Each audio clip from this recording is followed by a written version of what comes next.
जय हिंद। आप सभी का केएमटी क्लास में स्वागत है। दोस्तों, आज जिस टॉपिक पे डिस्कशन करेंगे, जिस टॉपिक पे चर्चा करने वाले हैं, वो टॉपिक है बहुत ही महत्वपूर्ण एग्जाम की दृष्टि से सोशलाइजेशन। सोशलाइजेशन के जो अभिकरण है, एजेंसी है, उसके बारे में, और हेरिडिटी एंड एनवायरनमेंट, सामाजिकरण के अभिकरण, वंशानुक्रम और वातावरण। ये बहुत ही महत्वपूर्ण टॉपिक है।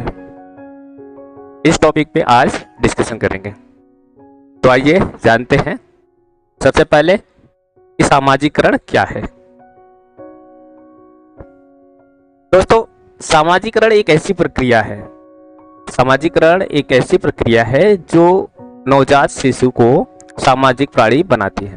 यानी जब बच्चा जन्म लेता है तो उस समय वो एकदम पूरा कागज के समान होता है, उसमें सामाजिकरण नहीं हुआ रहता है। उसमें ना तो किसी तरह की अच्छाइयाँ होती है, ना बुराइयाँ होती है। उस समय बच्चा एकदम प्लेन स्लेट के समान होता है। तो नवजात शिशु को सामाजिक प्राणी बनाती है। इस प्रक्रिया के अभाव में व्यक्ति सामाजिक प्राणी नहीं बन सकता है। यानी सामाजिकरण अगर किसी व्यक्ति का नहीं हुआ रहेगा तो वो सामाजिक प्राणी नहीं बन सकता है। सामाजिकरण के द्वारा ही सामाजिक व्यक्तित्व का विकास होता है। व्यक्ति के अंदर सामाजिक व्यक्तित्व का विकास सामाजिकरण के द्वारा ही होता है। यह पूरे जीवन तक निरंतर चलती रहती है। यहाँ पूरे जीवन तक निरंतर चलती रहती है। बच्चे के सामाजिक बनने की प्रक्रिया को ही सामाजिकरण कहते हैं। बच्चे के सामाजिक बनने की प्रक्रिया को ही सामाजिकरण कहते हैं। सामाजिकरण में संस्कृति का हस्तांतरण भी सामाजिकरण की प्रक्रिया के द्वारा ही होता है। यानी जो संस्कृति का हस्तांतरण होता है वो सामाजिकरण की प्रक्रिया के द्वारा ही होता है। सामाजिकरण के प्रक्रिया के बिना व्यक्ति सामाजिक गुणों को प्राप्त नहीं कर सकता है। क्लियर है? यह एक जटिल प्रक्रिया है। यह प्रत्यक्ष तथा अप्रत्यक्ष दोनों रूप में होता है। यहाँ पे आप देख सकते हैं, बच्चा समाज में रहकर ही सामाजिकरण करता है। यानी समाज में बच्चे का सामाजिकरण यानी सामाजिक विकास होता है और उसमें नैतिकता की भावना विकसित होती है। व्यक्ति का के अंदर सामाजिक गुणों का विकास समाज के द्वारा ही, सामाजिकरण की प्रक्रिया के द्वारा ही संभव होता है। यहाँ पे आप देख सकते हैं, अलग अलग परिस्थिति में बच्चा सामाजिक गुणों को सीखता है। क्लियर है? सामाजिकरण के जो अभिकरण है, एजेंसी ऑफ सोशलाइजेशन, सामाजिकरण के अभिकरण को दो भागों में विभाजित किया जा सकता है। यानी कि बच्चे के सामाजिकरण मुख्यतः दो तरह की एजेंसी काम करती है। बच्चे के सामाजिकरण में मुख्यतः दो तरह की एजेंसियां काम करती है। देख सकते हैं, सामाजिकरण के अभिकरण को दो भागों में बांटा गया है। पहला प्राथमिक एजेंसी और जो दूसरा है वो सेकेंडरी एजेंसी यानी द्वितीय एजेंसी। प्राथमिक संस्थाएं वह होता है जिसपे बच्चा पर सीधा प्रभाव पड़ता है। यानी कि आप देख सकते हैं, जहां पर बालक का प्रारंभिक स्तर का विकास होता है, जहाँ पे बालक का प्रारंभिक स्तर का सामाजिकरण या विकास होता है, जो उसके आधारभूत व्यक्तित्व का निर्माण करती है, वो संस्थाएं प्रारंभिक संस्थाएं या प्राथमिक संस्थाएं या प्राइमरी एजेंसी कहते हैं। क्लियर है? वह संस्था या वह स्थान जहाँ पर बालक का प्रारंभिक स्तर का सामाजिकरण होता है, जो उसके आधारभूत व्यक्तित्व का निर्माण करता है, वह संस्था प्राथमिक संस्था कहलाती है। इसके उदाहरण याद रखिएगा, परीक्षा में बार बार पूछता है कि प्राथमिक संस्थाएं, सामाजिकरण के प्राथमिक संस्था क्या क्या है।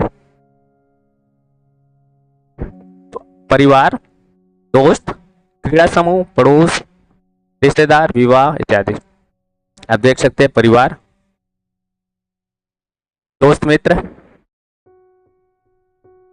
खेल का जो समूह ग्रुप होता है वो, पड़ोस, रिश्तेदारी, नातेदारी और जो विवाह ये सब समाजीकरण के प्राथमिक अभिकरण है। क्लियर है? अब बात करते हैं प्राथमिक अभिकरण के अलावा जो द्वितीय अभिकरण है, समाजीकरण के सेकेंडरी एजेंसी। सेकेंडरी एजेंसी यानी द्वितीय संस्थाएं वह होती हैं जहां पे कुछ न कुछ उद्देश्य को लेकर होता है, या एक विशेष प्रकार की शिक्षा प्रदान करती है, जहां पे हमें जाकर सदस्यता ग्रहण करनी पड़ती है। वो संस्थाएं समाजीकरण की द्वितीय संस्थाएं कहलाती है, जहां पे हमें खुद जाकर उसकी सदस्यता ग्रहण करनी पड़ती है। प्राथमिक समाजीकरण के अभिकरण में हमें सदस्यता ग्रहण करने की आवश्यकता नहीं पड़ती है, वो खुद हम सदस्यता ग्रहण कर लेते हैं। जैसे परिवार में बच्चा जन्म लेता है तो परिवार का सदस्य खुद से हो जाता है, न कि उसको सदस्यता ग्रहण करनी पड़ती है। लेकिन द्वितीयक संस्थाओं में हमें कहीं ना कहीं जाकर कुछ न किसी उद्देश्य को लेकर उसकी सदस्यता लेनी पड़ती है। जैसे शैक्षिक संस्थाएं, विद्यालय में हमें जाकर पढ़ना पड़ता है, उसकी सदस्यता ग्रहण करनी पड़ती है। आर्थिक संस्थाएं, धार्मिक संस्थाएं, राजनीतिक संस्थाएं, जाति वर्ग प्रथा, ये समूह, व्यवसाय समूह इत्यादि। जैसे विद्यालय शैक्षिक संस्थाएं के अंतर्गत आर्थिक संस्थाएं, धार्मिक संस्थाएं, राजनीतिक संस्थाएं, वर्ण व्यवस्था यानी जाति वर्ग समूह, संस्कृति समूह इत्यादि, ये सभी द्वितीयक संस्थाएं हैं। क्लियर है? समाजीकरण के द्वितीयक संस्थाएं। परीक्षा में बार बार पूछा जाता है, ये ध्यान रखिएगा कि समाजीकरण के प्राथमिक संस्था से और समाजीकरण के द्वितीय संस्था से। तो इसके एग्जाम्पल आप जरूर याद रखें।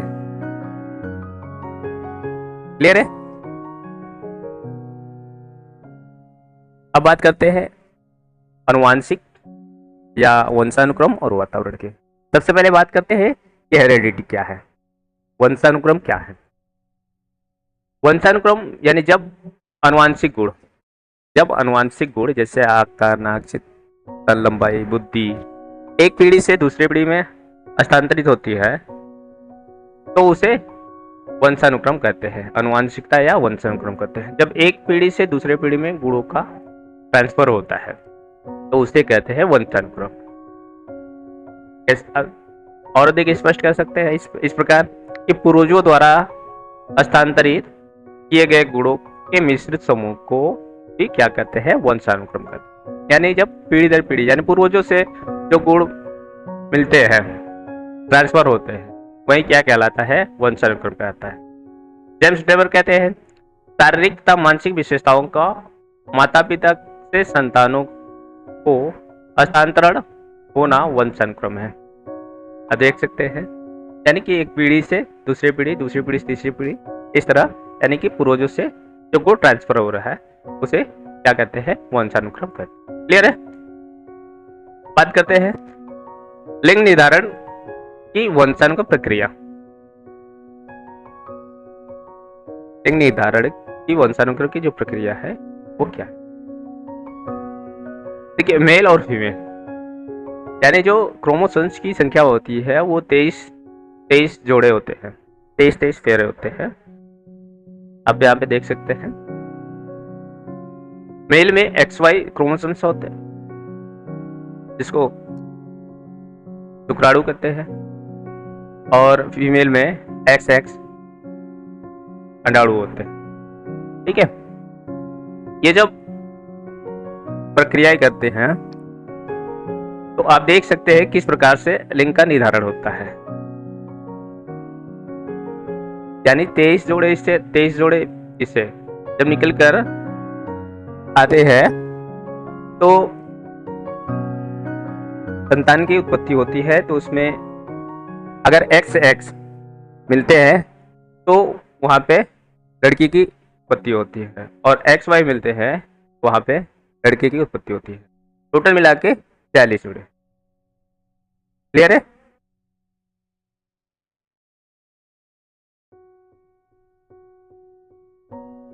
बात करते हैं वातावरण।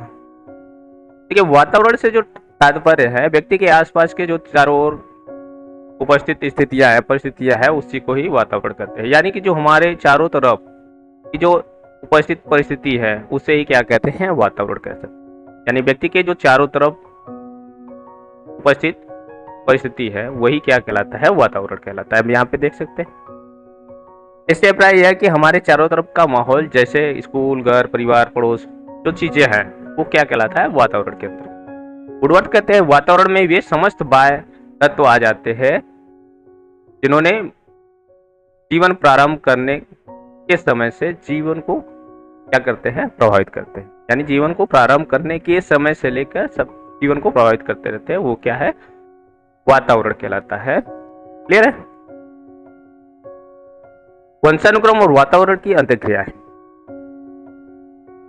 वंशानुक्रम और वातावरण के अंतःक्रिया यानी कि व्यक्ति पर वातावरण और उसके वंशानुक्रम और वातावरण, वंशानुक्रम और वातावरण का परस्पर अंतःक्रिया के सहयोग से उसका विकास होता है। मानव विकास में दोनों का महत्वपूर्ण योगदान है, यानी वंशानुक्रम और वातावरण दोनों का महत्वपूर्ण योगदान है। वास्तव में वंशानुक्रम और पर्यावरण एक दूसरे के पूरक है। ये दोनों मिलकर व्यक्ति का मार्ग प्रशस्त करते हैं। व्यक्ति जो कुछ भी करता है, सोचता है या अनुभव करता है, वह उसके वंशानुक्रम और वातावरण के परस्पर अंतःक्रिया का परिणाम है। यानी कि मानव का व्यवहार है, इस प्रकार का व्यवहार करता है, सोचता है, समझता है, अनुभव करता है, वो सभी उसके वातावरण और उसके वंशानुक्रम का प्रभाव ही है। वो इन्हीं दोनों के परस्पर अंतःक्रिया के द्वारा ही ये कार्य संभव होता है, यानी मानव का विकास होता है। मानव विकास यानी विकास वंशानुक्रम और पर्यावरण के द्वारा ही होता है। क्लियर है। बात करते हैं प्रिंसिपल ऑफ हेरिडिटी, यानी वंशानुक्रम के जो सिद्धांत है उसके प्रत्यागमन का सिद्धांत। यानी प्रत्यागमन का सिद्धांत यह बताता है कि विपरीत गुणों का उत्पन्न होना, यानी कि तेज बुद्धि वाले माता पिता के कम बुद्धि के बच्चे होना। यानी जब ये विपरीत गुण है, यानी कि माता पिता जो है वो तेज बुद्धि के है, लेकिन उसके जो बच्चे हैं मंद बुद्धि के पैदा हुए। यही दूसरा, कम बुद्धि वाले माता पिता के बच्चे तेज बुद्धि वाले हुए, तो इसे कहते हैं प्रत्यागमन का सिद्धांत। क्लियर। दूसरा गाल्टन का सिद्धांत। इनके अनुसार जब बच्चे में गुण, यानी जब बच्चे में गुण पिछली पीढ़ी से भी ट्रांसफर होते हैं, यानी उसके दादा दादी से, तो यह सिद्धांत जब ये उसके दादा दादी से भी ट्रांसफर होते हैं तो इसको गाल्टन सिद्धांत या जीव गणना सिद्धांत, बायोमेट्री थ्योरी कहते हैं। क्लियर है। बीजमैन का सिद्धांत। इनके अनुसार माता पिता में प्राप्त जो बीज कोष है वो कभी खत्म नहीं होता है। माता पिता में प्राप्त बीज कोष कभी खत्म नहीं होता है, या एक पीढ़ी से दूसरे पीढ़ी में निरंतर चलता रहता है। क्लियर। ग्रेगर मेंडल, इन्हें आनुवंशिकता का जनक कहा जाता है। इन्होंने मटर के दानों पर प्रयोग करके आनुवंशिकता के नियम को निर्धारित किए थे। मटर के दाने पर प्रयोग किया था और आनुवंशिकता के नियम को निर्धारित किया था। क्लियर है। आज के लिए इतना ही। नेक्स्ट टॉपिक नेक्स्ट वीडियो में लेकर आएंगे। तब तक के लिए आप सभी से रिक्वेस्ट है, आप इस चैनल पे पहली बार देख रहे हैं तो इस चैनल को सब्सक्राइब, लाइक, शेयर तथा कमेंट करके जरूर बताएं। धन्यवाद।